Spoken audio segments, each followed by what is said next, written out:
dengan ayat ini ingin menjelaskan seperti yang dijelaskan oleh Imam Hasan Al-Basri, Allah Subhanahu wa taala menggunakan orang-orang mukmin untuk menjaga tempat-tempat itu agar supaya tidak dirusak, tidak dihancurkan.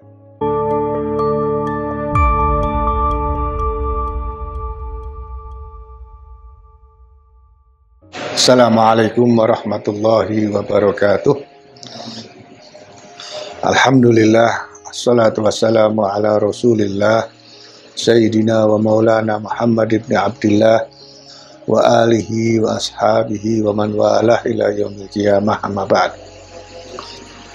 Saudara-saudara, malam hari ini kita melanjutkan kajian pada seminggu yang lalu tentang kewajiban umat Islam untuk ikut menjaga, memelihara, dan tidak merusak tempat ibadah orang lain.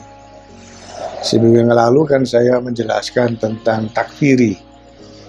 Gara-gara takfiri itu kemudian orang menjadi keras, orang menjadi tidak toleran terhadap sesama muslim, apalagi terhadap non-muslim, bahkan tempat ibadah non-muslim. Nah, ada 3 hal yang akan kita bahas pada malam hari ini. Yang pertama, menjaga tempat ibadah milik orang-orang non-Islam itu sunnah Nabi. Menjaga keutuhan tempat-tempat ibadah itu perintah agama. Sebaliknya, menghancurkan, merusak tempat-tempat ibadah itu bertentangan dengan ajaran Islam. Saya akan mulai dengan sebuah ayat di dalam Al-Quranul Karim, surat Al-Hajj ayat 40. Allah Subhanahu wa taala berfirman, a'udzubillahi minasyaitonir rajim, walaula daf'ullahin nasa ba'dahum bi ba'din lahuddimat sawami'u wa bi'un wa salawatun wa masajidu yudkaru fi hasmullahi katsira. Kira-kira artinya begini: seandainya bukan karena Allah Subhanahu wa taala yang mencegah keganasan, kekejian, kalau Allah tidak mencegah perilaku orang yang ganas, maka mereka satu sama lain akan saling menghancurkan. Lahuddimat sawami'u wa biya'un wa sawalatun wa masajidu, maka akan dihancurkan gara-gara keganasan satu sama lain itu, maka akan dirobohkanlah gereja-gereja, biara, sinagog, tempat-tempat ibadah dan masjid-masjid yang di situ disebut nama Allah banyak sekali. Artinya begini, Allah Subhanahu wa taala itu dengan ayat ini ingin menjelaskan seperti yang dijelaskan oleh Imam Hasan Al-Basri, Allah Subhanahu wa taala menggunakan orang-orang mukmin untuk menjaga tempat-tempat itu agar supaya tidak dirusak, tidak dihancurkan. Nah, Allah mencegah dengan meminjam kekuatan orang Islam. Maka kalau ada orang Islam yang menghancurkan tempat ibadah agama lain, itu justru dia melanggar apa yang ada di dalam Al-Quran ini. Karena apa? Karena pasti nanti akan ada balasan pada orang Islam. Masjid-masjid orang Islam berbalik, dirusak, dihancurkan. Akibatnya apa? Tidak ada lagi tempat ibadah yang di situ disebut nama Allah Subhanahu wa taala. Allah mencegah itu. Ya. Yadfa'u an hadmi musalliyati ahlil dhimmah bil mu'minin. Kata Imam Hasan Al-Basri, Allah Subhanahu wa taala menahan kehancuran tempat-tempat ibadah non-muslim itu dengan menggunakan kaum mukminin. Yang kedua, saya ingin mengutip apa yang dikatakan oleh murid Ibnu Taimiyah, yaitu Ibnu Qayyim al-Jauziyah di dalam kitab Ahkam Ahlud Dhimmah. Insyaallah malam ini saya akan menggunakan dua kitab Ibnu Qayyim al-Jauziyah. Yang satunya Zadul Ma'ad, ini murid dari Ibnu Taimiyah. Kata Ibnu Qayyim al-Jauziyah, yadfa'u an mawadi'i muta'abbadatihim bil muslimin kama yuhibbu ad-daf'a an arbabiha wa in kana yubghiduhum wa hadzal qawlu huwa rajih wa huwa madhabu Ibnu Abbas. Allah memelihara tempat-tempat ibadah itu dengan perantara kaum muslim. Sebagaimana Allah Subhanahu wa taala menjaga keselamatan para pendeta sekalipun Allah membencinya. Allah tidak suka. Saudara-saudara sekalian, saya ingin melanjutkan dengan pendapat dari Muhammad bin Hasan al-Syaibani.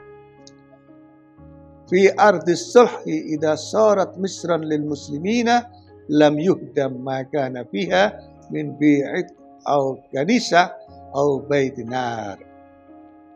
Di wilayah-wilayah yang damai,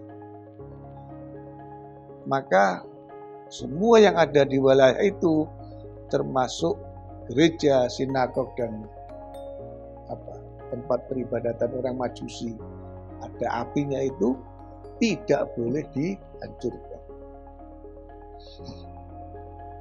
Saudara-saudara sekalian, saya ingin menceritakan dua kisah di dalam sejarah Islam. Yang pertama, peperangan Khaybar.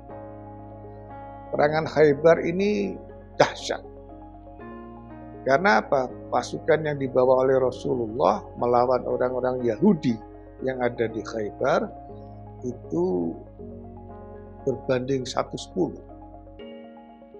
Jadi kurang lebih dibawa oleh Rasul itu 1000-an, pasukan Yahudi yang bertahan di Khaybar itu 10.000. Peristiwa ini terjadi karena pengkhianatan orang-orang Yahudi. Kenapa Kanjeng Nabi itu mendapat derajat yang paling mulia di antara Nabi dan Rasul? Karena cobaan, karena ujian yang dialami oleh Kanjeng Nabi itu luar biasa berat. Masih di dalam Madinah saja ada 3 kelompok Yahudi, Bani Nadir, Bani Qainuqa, satunya lagi ada 3. Bani Nadir itu yang kemudian karena pengkhianatan mereka kemudian lari ke Khaybar, salah satunya. Di Khaybar sendiri orang-orang Yahudi mempersiapkan kekuatan yang maksimum. Karena mereka mengganggu dan mengkhianati Nabi, akhirnya diperangi oleh Rasulullah SAW. Berat, karena perangan itu berlangsung 15 hari, 2 minggu. Jarak tempuhnya itu kurang lebih 150 kilo dari Madinah ke Khaybar. Orang-orang Yahudi nggak menduga pasti akan membutuhkan waktu berhari-hari, berminggu, mungkin setelah sampai di sana malah sudah kehabisan tenaga, ya. Tapi hanya dalam 3 hari jarak 150 kilo sampai ke perbatasan mendekati Khaybar malam hari, paginya baru terjadi peperangan. Ada pasukan yang berkuda, ada pasukan yang berjalan kaki.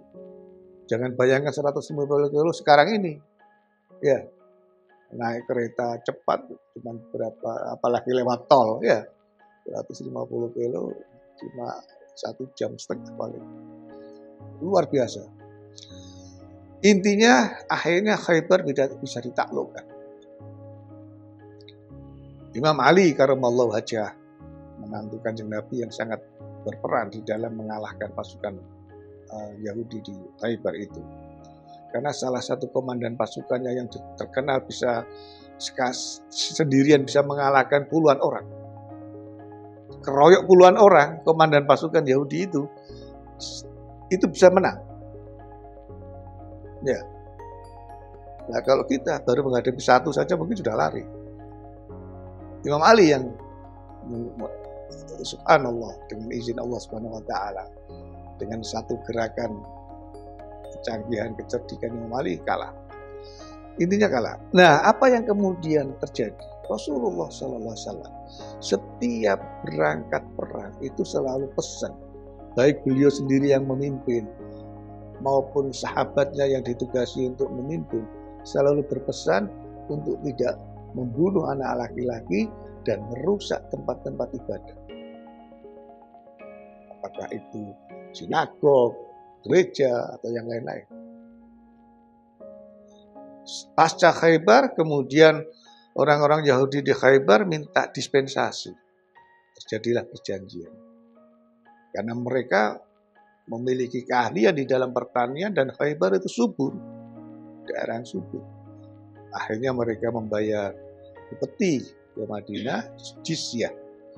Sebagai bentuk penyerahan, tapi imbalannya Rasulullah SAW memerintahkan umat Islam untuk tidak mengganggu ibadah mereka. Membiarkan mereka tetap di dalam keyakinan agamanya. Tidak kemudian dihabisi.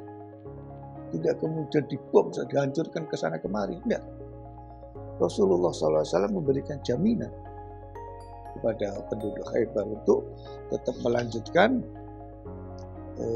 ibadah mereka. Menjaga kesucian situs-situs keagamaan yang dimiliki oleh orang-orang Yahudi di Khaybar.